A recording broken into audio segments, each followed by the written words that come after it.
الرحمن الرحیم. ارشاد شست ہفتم در بیان ترغیب بمعائنہ کتاب قصص الاولیاء وغیرہ. یعنی ارشاد قمریہ کی یہ 67ویں مجلس ہے اور اس کا عنوان جامع نے یہ لگایا ہے کہ قصص الاولیاء یعنی اولیاء اللہ کے واقعات سے متعلق کتاب کے معائنے کی ترغیب اس کا عنوان ہے. فرماتے ہیں کہ روزے در عظیم آباد بحضور اقدس حاضر بود. ایک روز عظیم آباد میں حضرت کے حضور میں، حضرت کے خدمت میں حاضر تھا. چند یاران حضرت نیز موجود بودن. حضرت کے چند یاران بھی یعنی حضرت کے مسترشدین، تربیت یافتگان اور حضرت سے فیض لینے والے بھی موجود تھے. ازاں جملہ یاران عزیز بود کے قید نماز نہ داشت. انہی لوگوں میں سے جو حاضر تھے ان میں سے ایک عزیز ایسے بھی تھے جو نماز کی پابندی نہیں کرتے تھے. پڑھا پڑھا پڑھا، نہ پڑھا نہ پڑھا. عزیز بود کے قید نماز نہ داشت و بذکر مراقبہ محنت کما حقہ می پرداخت.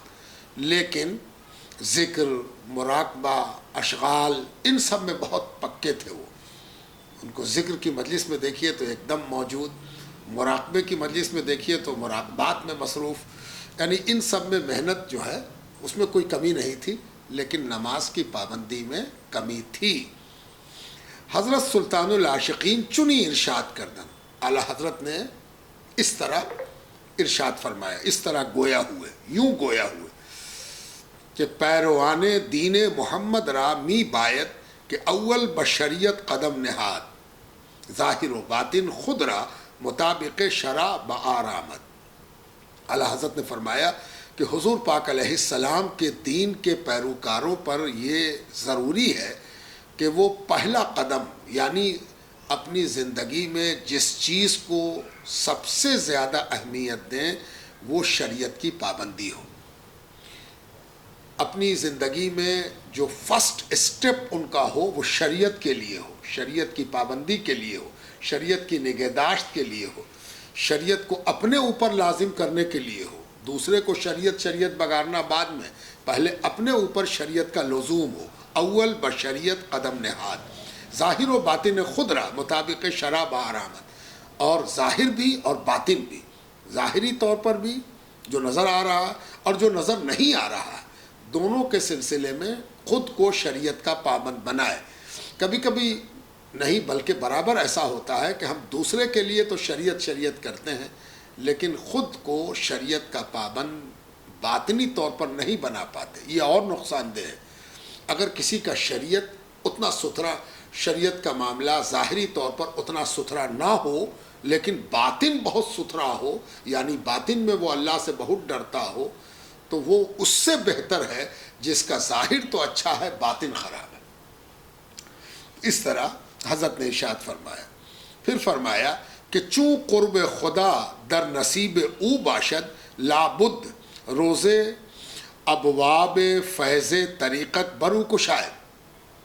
اور اگر کوئی شریعت کی پابندی اپنے اوپر ظاہر اور باطن دونوں میں رکھے گا تو نتیجہ کیا ہوگا کہ اگر اس کے نصیب میں، اس کی تقدیر میں اللہ تبارک تعالیٰ نے اگر اس کے بارے میں یہ فیصلہ فرما دیا ہے کہ اللہ سے قربت لکھ دی گئی ہے کہ اللہ سے قریب والوں میں گنا جائے گا، اللہ سے قربت والوں میں اس کا شمار ہوگا، یعنی ازلی طور پر، ابدی طور پر اگر یہ فیصلہ ہو گیا ہے کہ یہ اللہ کے مقبول بندوں میں سے ہوگا تو شریعت کی ظاہری اور باطنی پابندی کے نتیجے میں یہ لازم ہے، ضروری ہے، یقینی ہے کہ اس پر فیض طریقت کا دروازہ کھل جائے گا.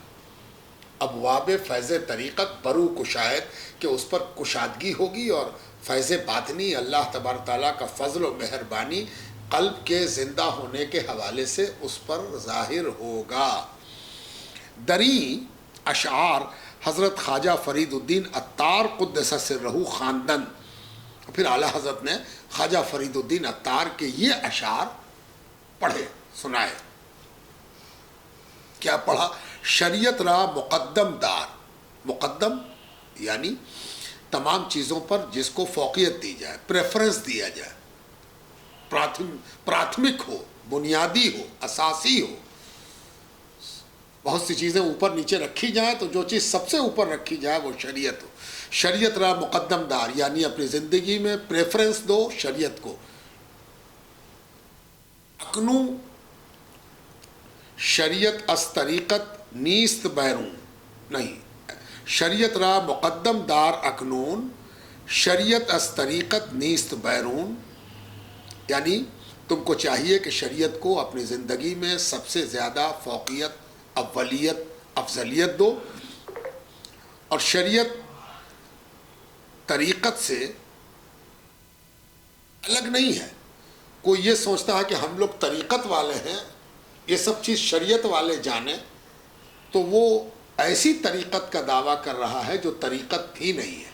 اس لیے کہ طریقت شریعت سے الگ کوئی چیز نہیں ہے.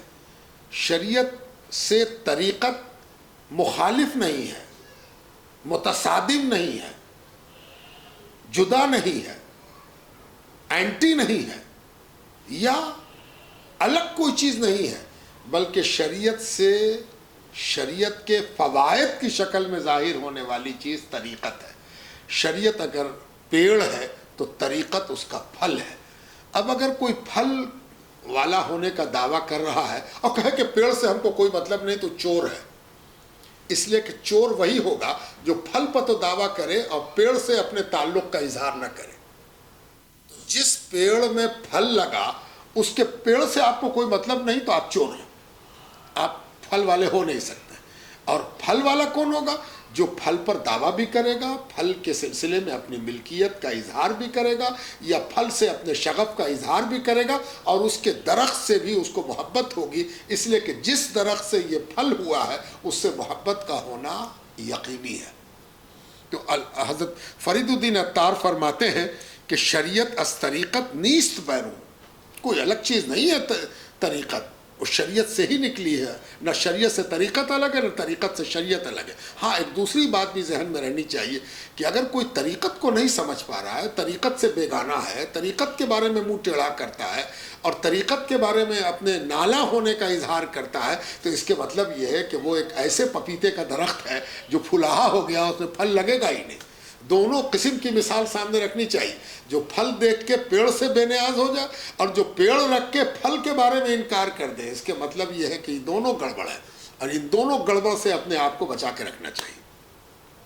کسے کو در شریعت راسخ آئے، ہر وہ شخص جو شریعت میں اپنے آپ کو پابند بنائے، شریعت کے حکم کا پابند ہو، شریعت کے حکم کو اپنے اوپر نافذ کرے، شریعت کے بارے میں ڈرتا رہے، اللہ تبارک تعالیٰ کے حکم کو اور رسول اللہ صلی اللہ علیہ وسلم کے حکم کو اپنے اوپر راسخ کرے، پکا کرے، پختہ کرے، حقیقت خود بخود بروئے کشائے، تو اس پر اللہ کی قدرت کی حقیقت خود بخود کھلتی جائے گی.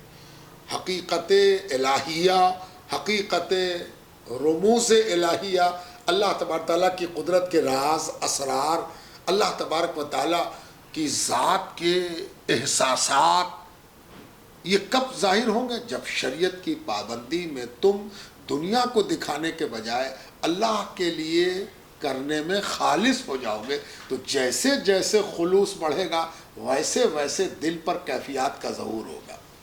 کیفیات کے ظہور پر بھی اور بات کی جا سکتی ہے کہ کیسا ہوگا. کیفیات کے ظہور کی ایک بہت معمولی بات یہ ہے کہ اگر کوئی چیز چھوٹ گئی تو اس کا قلق ہوگا، ایسا قلق ہوگا جیسے کوئی قیمتی چیز آپ کے ہاتھ سے گر گئی ہو.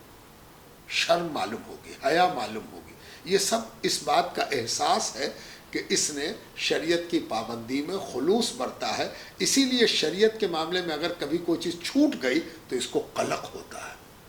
پہلے راز کے مطلب یہ نہیں ہے کہ ہم 2-4 دن نماز پڑھا، 5-6 دن چلا کیا، 8-10 دن مراقبہ کیا، اس کے بعد انتظار میں ہے کہ کہیں کا خزانہ ہم پر کھل جاتا کہ فلانے پیڑ کے نیچے دیگ گڑا ہوا ہے اور فلانے جگہ تم چلے جاؤ، وہاں ایک آدمی کھڑا ہوا ہے اور تم جو پہنچو گے تو وہ دیکھتے ہی تم کو 1 لاکھ کی تھیلی دے دے گا. یہ اسرار نہیں ہے.